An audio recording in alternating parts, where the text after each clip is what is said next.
Hello बच्चों, कैसे हैं आप सब। आशा करते हैं आप बहुत अच्छे होंगे, स्वस्थ होंगे और अपनी अपनी पढ़ाई में व्यस्त होंगे। तो चलिए बच्चों, आज हम पढ़ते हैं और आज का हमारा पाठ है चलना ही जीवन है। तो चलिए देखते हैं आगे। पाठ की बात। बेटा, आप तो रोज सुबह समय पर उठ जाते हो, फिर आज इतनी देर तक क्यों सोए रहे। माँ, मैं कल सारा दिन खेलता रहा और अपना गृह कार्य पूरा नहीं कर पाया। रात को गृह कार्य करते करते मुझे बहुत देर हो गई, इसीलिए सुबह मेरी नींद नहीं खुली। बेटा, हमें अपने सारे काम समय पर पूरे करने चाहिए। अब जल्दी से दूध पी लो, आपकी स्कूल की बस आने वाली होगी। ठीक है माँ, आज से मैं अपने सारे काम समय पर करने का प्रयास करूँगा। तो बच्चों, यहाँ पाठ की बात में एक माँ अपने बेटे को समझा रही है कि हमें सारे काम अपने समय पर करने चाहिए। अगर हम सारे काम समय पर करेंगे तो किसी भी चीज़ का हम पर बोझ नहीं पड़ेगा। चलिए आगे पढ़ते हैं। देखो, समझो और करो। नीचे दी गई घड़ियों के चित्र में अलग अलग समय दर्शाया गया है। आप इस समय पर क्या करते हैं, घड़ियों के नीचे लिखो। तो बच्चों, ये आपको खुद से करना है। इसमें बहुत सारी घड़ी बनाई हुई है और उस पर अलग अलग समय दर्शाया गया है। जैसे पहली घड़ी में 6 बज रहे हैं, उसके बाद 7:30 बज रहे हैं। तो आपको ये समय देखने हैं और बताना है कि इस समय पर आप क्या क्या काम करते हैं। चलिए अब हम आगे पाठ पढ़ते हैं। आओ पाठ पढ़ें। राहुल गहरी नींद में सोया हुआ था। कमरे के शांत वातावरण में केवल घड़ी की टिक टिक ही गूंज रही थी। टेबल घड़ी की बड़ी सुई जैसे ही छोटी सुई से मिली, वह बोली, कैसी हो छोटी सुई। ठीक हूँ, तुम कहो, अंगड़ाई लेकर छोटी सुई बोली। तो इस पाठ में बताया गया है कि एक कमरे में राहुल सो रहा है और उस कमरे में सब कुछ बहुत शांत है, लेकिन घड़ी की केवल आवाज़ ऐसे टिक टिक टिक टिक गूंज रही है। तो फिर बता रहा है कि टेबल घड़ी वहाँ टेबल पर रखी हुई है और जैसे ही बड़ी सुई छोटी सुई से मिलती है तो वह छोटी सुई से पूछती है कि तुम कैसी हो। तो छोटी सुई बताती है कि मैं ठीक हूँ। मैं तो चलते चलते तंग आ गई हूँ, एक पल के लिए भी आराम नहीं है मुझे। गोल गोल घूमते हुए मैं तो ऊब चुकी हूँ। देखो, राहुल का कुत्ता टॉमी भी आराम से सो रहा है, पर हमें एक पल का भी चैन नहीं। तो वह घड़ी की दोनों सुई आपस में बात करती हैं। छोटी सुई बोलती है कि मैं ठीक हूँ, अंगड़ाई लेकर। फिर वो कहती है कि लेकिन मैं तो चलते चलते बिल्कुल थक गई हूँ। एक ही काम रोज रोज गोल गोल घूमना, इससे मैं ऊब चुकी हूँ। मुझे एक भी समय का आराम नहीं है। राहुल का कुत्ता टॉमी भी, उसकी ओर देखकर वो बोलती है कि राहुल का कुत्ता टॉमी भी सो रहा है, लेकिन मुझे आराम के लिए एक भी समय का चैन नहीं है। और वो अपने काम से ऊब गई है, ऐसा बताती है। तुम ठीक कहती हो। राहुल को देखो कैसे घोड़े बेचकर सो रहा है। खुद को सुबह उठाने का काम तक हमें सौंप रखा है। सुबह जब हम अलार्म बजाएंगी तब जाकर उठेगा। क्या लाभ ऐसे जीवन का। तो बड़ी सुई कहती है कि हाँ, तुम बिल्कुल ठीक कह रही हो। देखो, ये राहुल भी सो रहा है और खुद घोड़े बेचकर सो रहा है और अपने उठाने का काम इसने हमें दे दिया है। बताओ, जब हम अलार्म बजाएंगे तब ये उठेगा, तो क्या मतलब ऐसे जीवन का। अब बताओ, टॉमी किसका नाम था। तो बताइए बच्चों, टॉमी किसका नाम था। तो टॉमी राहुल के कुत्ते का नाम था। क्यों ना हम तुम भी चलना बंद कर दें, बड़ी सुई ने सुझाव दिया। छोटी सुई को बड़ी सुई की यह बात बहुत अच्छी लगी और दोनों चुपचाप जहां की तहां ठहर गईं। तो वो दोनों अपने काम से बहुत तंग आ गई थी। तो बड़ी सुई ने छोटी सुई से कहा, क्यों ना हम जहां हैं वहीं पे रुक जाएं, हम भी अपना काम करना बंद कर दें। तो छोटी सुई सोचती है कि ठीक ही कह रही है बड़ी सुई। तो दोनों जहां थी वहीं पे रुक जाती हैं। सुबह जब राहुल की आंखें खुली तो कमरे में फैली धूप देखकर वह चौंक गया। टेबल पर रखी घड़ी देखी तो उसमें अभी 2 ही बज रहे थे। राहुल घबराकर बोला, ओहो, आज तो इस घड़ी ने धोखा दे दिया। कितनी देर हो गई उठने में। अब मेरा सिलेबस कैसे पूरा होगा। घड़ी को कोसता हुआ राहुल कुछ ही देर में कमरे से बाहर चला गया। राहुल जब सुबह उठता है तो वो देखता है कि कमरे में धूप आ चुकी है। तो उसे बहुत आश्चर्य होता है कि मैं तो अलार्म लगा के सोया था, तो नींद क्यों नहीं खुली। फिर वह देखता है घड़ी की तरफ, तो उसमें 2 बज रहे थे। तो वो कहता है कि अरे इस घड़ी ने तो मुझे धोखा दे दिया, बंद हो गई, मेरी नींद भी नहीं खुली, अब मेरा सिलेबस कैसे पूरा होगा। ऐसे उस घड़ी को कोसता हुआ वो अपने कमरे से बाहर निकल जाता है। उसे बड़बड़ाते हुए देख छोटी सुई हंसकर बोली, आज पता चला बच्चों को हमारे महत्व का। शाम को राहुल के पिताजी घड़ी को घड़ी साज के पास ले गए। घड़ी साज ने घड़ी खोलकर अंदर बारीकी से देखा और बोला, घड़ी में कोई खराबी तो नजर नहीं आ रही। तो जब राहुल बड़बड़ाते हुए घड़ी को कोसते हुए बाहर निकला तो छोटी सुई उसको देखकर हंसती है और कहती है कि आज इसको हमारे महत्व का पता चला कि हम कितने जरूरी हैं। अगर हम इसके लिए अलार्म न बजाएं या हम रुक जाएं, अपना काम करना हम बंद कर दें, तो इनके जीवन में कैसी परेशानियां आ सकती हैं। ऐसे सोचकर वो उस पर हंसती है। फिर शाम को राहुल के पिताजी घड़ी को घड़ी बनाने के लिए घड़ी साज के पास ले जाते हैं।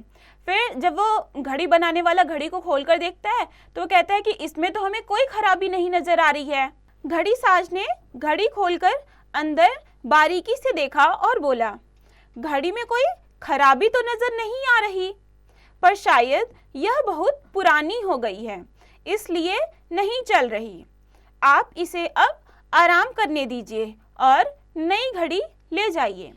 राहुल के पिताजी ने घर आकर स्टोर में रखा एक बक्सा खोला और उसमें पुरानी घड़ी को रख दिया।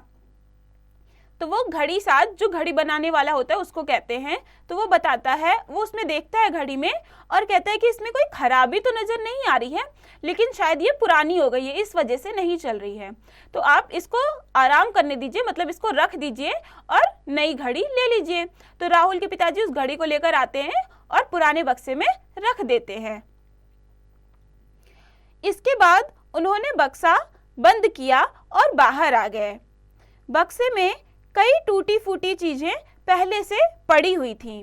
बक्सा बंद होते ही छोटी सुई घबराकर बोली, अरे यह हम कहाँ आ गए, यहाँ तो बहुत अंधेरा है। तो जब वो राहुल के पिताजी जब घड़ी को बक्से में डाल देते हैं तो उसमें बहुत सी पुरानी चीजें पड़ी रहती हैं टूटी फूटी, उसी में वो घड़ी को भी डाल देते हैं। तो जब वो बंद करके बाहर निकल जाते हैं तो वो छोटी सुई घबरा जाती है और बोलती है कि इसमें तो बहुत अंधेरा है, इसमें हम कहाँ रहेंगे, इसमें हम कैसे आ गए, मेरा तो दम घुट रहा है। बड़ी सुई कराहती हुई बोली, हम यह किस कैद खाने में बंद हो गई हैं, कोई तो हमें खुली हवा में ले जाए।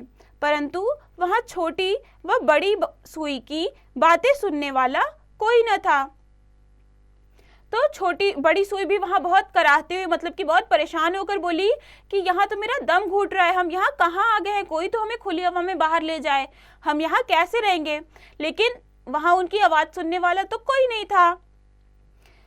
दोनों उस समय को याद कर रही थी जब वह राहुल के खुले हवादार कमरे में मेज पर बिछे सुंदर मेज पोश के ऊपर शान से इतराया करती थीं। पास ही गुलदस्ते में सुंदर और ताजे फूल सजे होते थे। चलते रहने के कारण उनके शरीर में चुस्ती और फुर्ती बनी रहती थी। कितनी इज्जत थी उनकी, आते जाते सभी उनकी ओर देखते थे। रोहित बड़े प्यार से अपने रुमाल से घड़ी साफ किया करता था। तो वो अपने पुराने समय को याद करने लगती हैं उस बक्से में पड़े पड़े कि हम कितने अच्छे से रहते थे। वहाँ उस बड़े से टेबल पर टेबल क्लॉथ बिछा रहता था जिस पर हमें रखा जाता था, और वहीं पास में एक गुलदस्ता भी था जिसमें रोज नए नए और ताजे फूल रखे रहते थे, और हम काम करते रहते थे तो सब हमें कितनी इज्जत देते थे, सब हमें अच्छे से देखते थे चलते फिरते। और राहुल भी हमारा कितना ध्यान रखता था, वह डेली हमें रुमाल से पोंछता था। अब दोनों सुइयां टिक टिक करके चलने लगी, क्योंकि उन्हें पता चल गया था कि चलते रहना ही जीवन है, कामचोर और आलसियों का इस संसार में कोई काम नहीं है। तो फिर यह सब सोचकर वो लोग चलने लगती हैं वापस से टिक टिक कर कर, और उन्हें समझ में आ जाता है कि चलते रहना ही काम है। अगर हम रुक जाएंगे तो हमें कोई भाव नहीं देगा, मतलब हमें फिर कोई मतलब हमें किसी से नहीं रहेगा, हमें उस कूड़े के ढेर में डाल दिया जाएगा। इसीलिए बच्चों, काम चोरी और हमें आलसपना अपना छोड़ देना चाहिए और हमें अपना सभी काम समय पर करना चाहिए, क्योंकि जैसे घड़ी चलती रहती है तब तक वो ठीक रहती है, ऐसे ही जब तक हम भी अपने सारे काम करते रहते हैं हम ठीक रहते हैं। अगर हम काम करना बंद कर दें तो हम भी आलसी हो जाएंगे, फिर हमें काम करने में आलस आएगा, और अगर हमें काम करना पड़ा तो हमारा मन नहीं लगेगा, तो सारे काम बेकार होंगे। इस वजह से हमें हमेशा अपना काम समय पर करना चाहिए और घड़ी से हमें सीखना चाहिए कि हमें भी हमेशा समय पर चलना चाहिए। जैसे उसके रुकने से हमारा काम बिगड़ जाएगा, वैसे ही हमारे रुकने से भी हमारा काम बिगड़ जाता है। तो चलिए अब हम आगे अभ्यास करते हैं। रोचक बात, इस पाठ के रोचक बात है, बहुत पहले घड़ियों में केवल घंटे की सुइयां ही जाती थीं। तो ये पहले की घड़ियों के बारे में बता रहे हैं कि उसमें पहले केवल घंटों की ही सुइयां होती थीं। अभ्यास है श्रुतलेख। अलार्म, जीवन, सिलेबस, बक्सा, घड़ी साज, जेल, गुलदस्ता, रुमाल, इज्जत, सुइयां। मौखिक, निम्नलिखित प्रश्नों के उत्तर बताइए। घड़ी की आवाज कैसी होती है? तो बच्चों, कैसी होती है घड़ी की आवाज? घड़ी की आवाज टिक टिक टिक टिक होती है। ऐसे ही आपको दूसरा प्रश्न खुद से करना है। फिर आगे हम करेंगे बहुविकल्पीय प्रश्न। OMR शीट में सही गोले को भरिए। राहुल क्या कर रहा था? गहरी नींद में सो रहा था, ध्यान लगाकर पढ़ रहा था, खेल रहा था। तो बताइए बच्चों, राहुल क्या कर रहा था? तो कमरे में राहुल गहरी नींद में सो रहा था। तो क का पहला विकल्प सही है, तो उसमें आप सही गोले को भरेंगे। ऐसे ही आपको बाकी के प्रश्न खुद से करने हैं, हम आगे लिखित करेंगे। कोष्ठक में से सही शब्द चुनकर रिक्त स्थान भरिए। तो बच्चों, यहाँ रिक्त स्थान दिए हुए हैं और कोष्ठक में 2 शब्द दिए हुए हैं, उसमें से आपको सही शब्द चुनकर रिक्त स्थान में भरना है। तो पहला है, कमरे के शांत में घड़ी की टिक टिक गूंज रही थी। तो कमरे के शांत, खिड़की में या वातावरण में? तो कमरे का वातावरण शांत था, इसलिए वातावरण सही विकल्प होगा और इसे लिखा जाएगा यहाँ, मतलब इससे रिक्त स्थान भरा जाएगा। ऐसे ही आपको आगे के सही विकल्प चुनकर रिक्त स्थान को भरना है। फिर दूसरा है, किसने किससे कहा? ठीक हूं, तुम कहो। तो ये किसने कहा? ये छोटी सुई ने बड़ी सुई से कहा। ऐसे ही आपको आगे के प्रश्न देखने और बताना है कि किसने किससे कहा। प्रश्न 3 है, निम्नलिखित प्रश्नों के उत्तर लिखिए। राहुल को उठने में देर क्यों हो गई?